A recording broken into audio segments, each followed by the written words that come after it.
Hello everybody, welcome back to Wolfeei. Today you can hear from the tone of my voice sound a little bit different.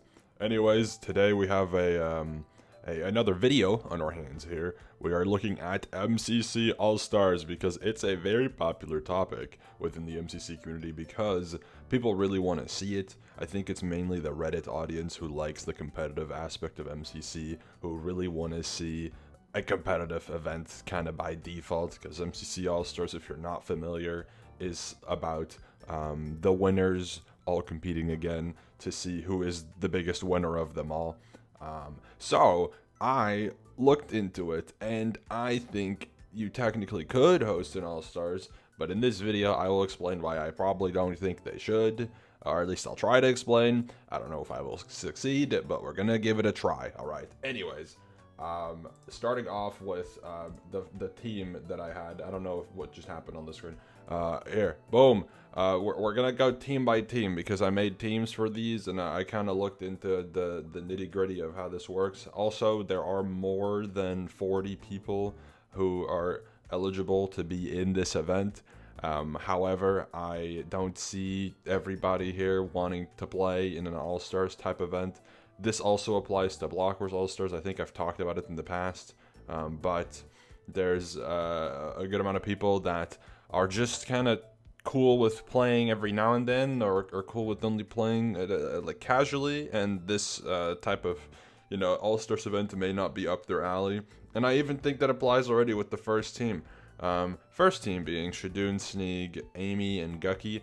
This is the majority of the most recent winning team, being the Twitch Rivals NA 2024 winning team. However, Abe, I don't really see wanting to play in an All Stars type event. Maybe he would. I don't know. That maybe I'm not guesstimating this properly. But even Amy, I'm not convinced would love to play in an All Stars type event. But maybe they would. I'm not sure. Either way, obviously I don't need to explain how this team makes sense. It literally won the most recent MCC for the most part. Of course, Amy wasn't on the team, but Amy was there, so close enough. Next team, you got Orange. I don't think this is a team that's like existed previously at all. It just makes sense for Fruit and Gumi to be on the same team. Ollie and Velvet work there, I guess, and also balancing. I think it's probably fine. Next up, Yellow team. This is where we get into the territory of does every win count post All Stars 2? For reference, I grabbed the season 4 and season 3 winners, put them in one category because that's probably for the most part what people will consider. But there's also season 2 winners after All Stars that didn't play in an All Stars, but do they qualify too? I don't know. I feel like that's also a thing that's kind of difficult because previously All Stars was mainly just canon winners in quotations, but that doesn't exist really anymore. Either every win is canon or no one is canon right now, which I think is gonna be every win is canon technically. I don't know. Doesn't matter either way. But you get Yellow team: Ant Frost, Awesome Dude, Bad Boy Halo, and Skeppy. Bad and Skippy, I think, have only won in after All Stars at least. Have only won Scuffed, if I remember correctly. Sam initially only won Scuffed, but then ended up winning Twitch Rivals NA 2023, so that's convenient. That's why they're with Ant on Yellow. But do Bad and Skippy qualify for the hypothetical All Stars? I don't know. You kind of need them because I don't think you could fill a full roster for All Stars with the other people that are willing to play, at least, in my opinion, is my guess. Next up, anyways, is also for reference. Obviously, I should mention why is All Stars being mentioned. November, MCC 5-year anniversary. For the anniversary of MCC, the Nox will always host like a special event. I think that they're gonna keep doing that because it just makes sense. And people are speculating which one of the special events it might be, or if it's a brand new one or whatever. All Stars has been brought up a lot. Underdogs has been brought up, but I've already talked about Underdogs. So time for All Stars. Lime team up next. You got a team that's mostly already happened before, I think, just not one that won. Jojo, Scott, Becky, Shelby, just kind of going for like if you got a limited roster. Scott maybe just goes for a team that he'll love to play on. This is a team that he would love to play on, I assume. He's teamed with everybody here at least like 3 times, I think, and they're all really good friends, so this is a good team. Next up, green team. Here you see your first like guest appearance, technically.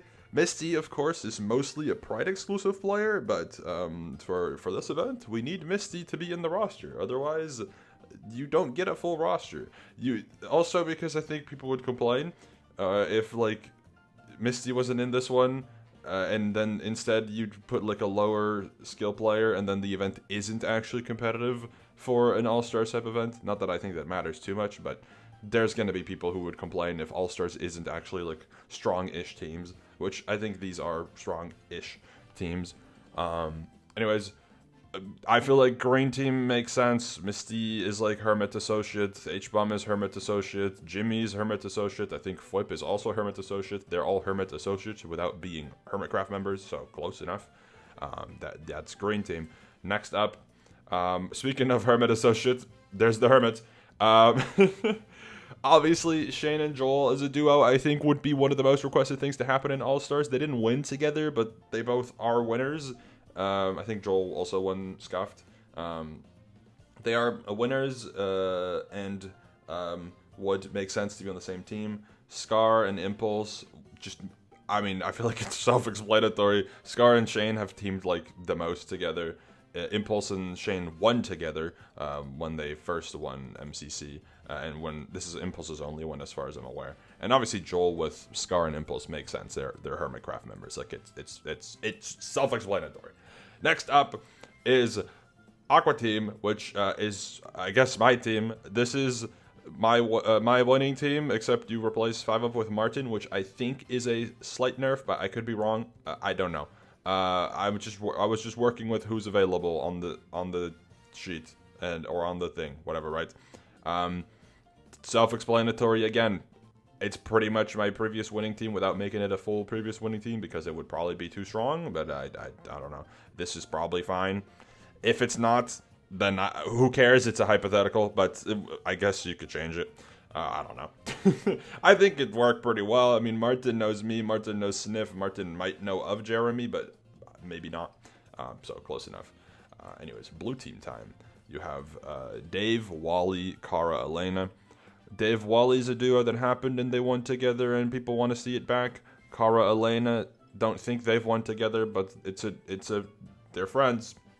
So that'd be cool if they're on the same team. Also works with Dave very well, works with Wally pretty well too. It makes sense. That's all I gotta say. It just makes sense. Next up, purple team. I mean, yep, that makes sense. Like, it's Hannah and 5-Up, they're friends. Gem and False, Hermit Gals, friends. But I think at least Gem's team with Hannah like twice now. I don't know if False and Hannah have teamed yet. 5-Up's team with both Gem and False, one with Gem at some point. And I don't actually know if 5-Up and False have teamed, but they're at least friends. I know that, so it works. It makes sense. And then finally you got Pink Team, which is Feinberg with Captain Sparkles, Pearls and Moon, Cupvane. Fine and Pearl as a duo makes sense, I guess. It's like kind of remaining from before. You could also move Pearl and False around to make a team where it's fine with Cub, False, and then Captain Sparkles.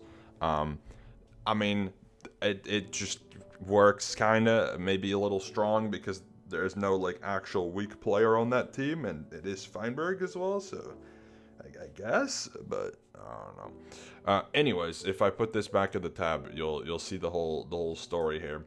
For remaining winners from season 4 and season 3, keep in mind season 3 was a bit more events than you may remember.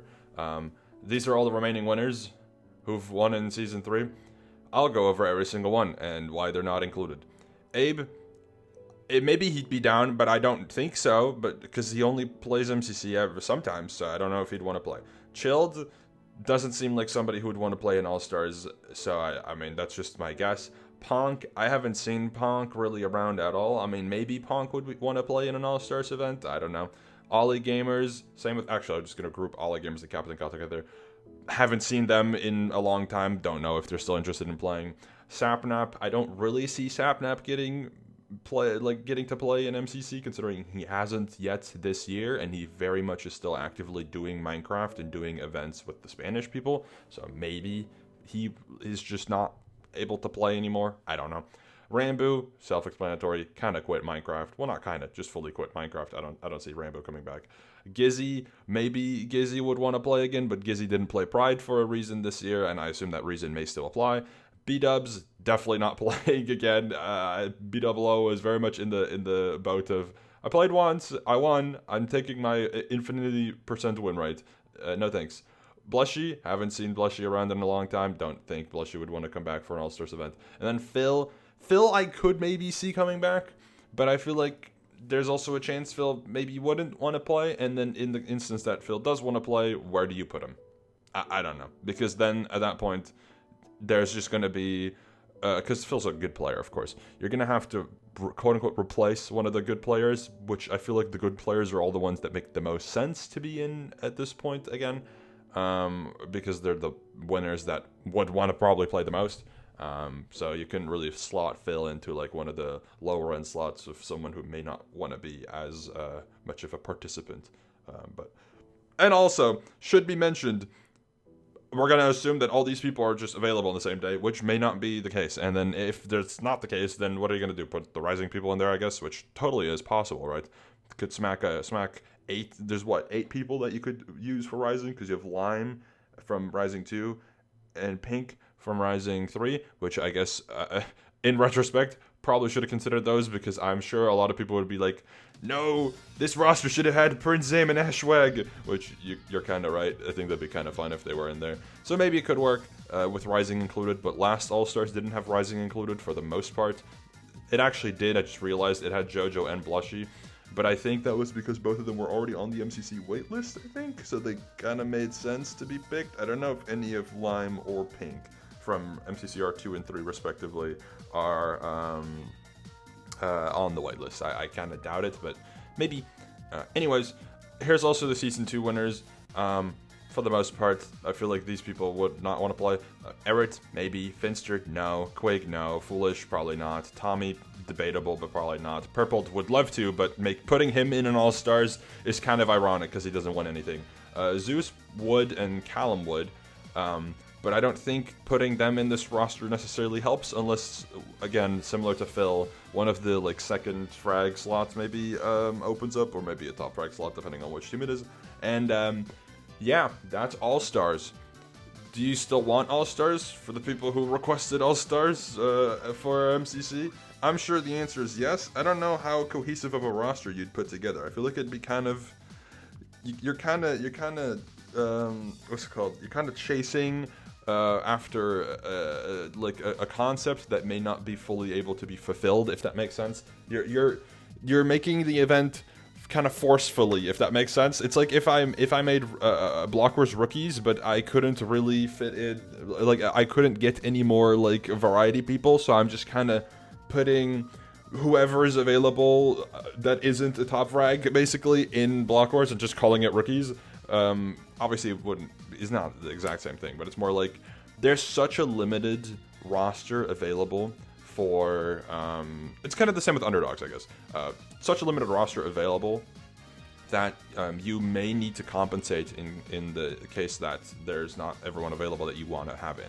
For example, I could totally see the majority of this yellow team, besides Ant Frost, of course, not being available. What do you do if that's the case? Because I don't think you could really easily fill a team for that with the random people. You probably could make a team, but it wouldn't be a very cohesive one for the most part. Obviously, you could move some stuff around, but even then, it's kind of a mess. And yeah, I mean, I think I've made my point clear. MCC All Stars 2, maybe it's too soon. Maybe it's just because MCC has obviously done so many events since All Stars 2, and it's been such a development throughout the past few years of MCC that it may just be too late. Maybe MCC All Stars doesn't really make sense anymore.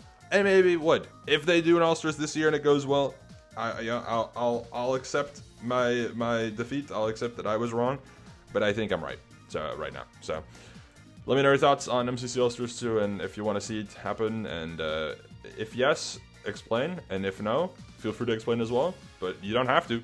Anyways, thank you for watching. See you later. Goodbye.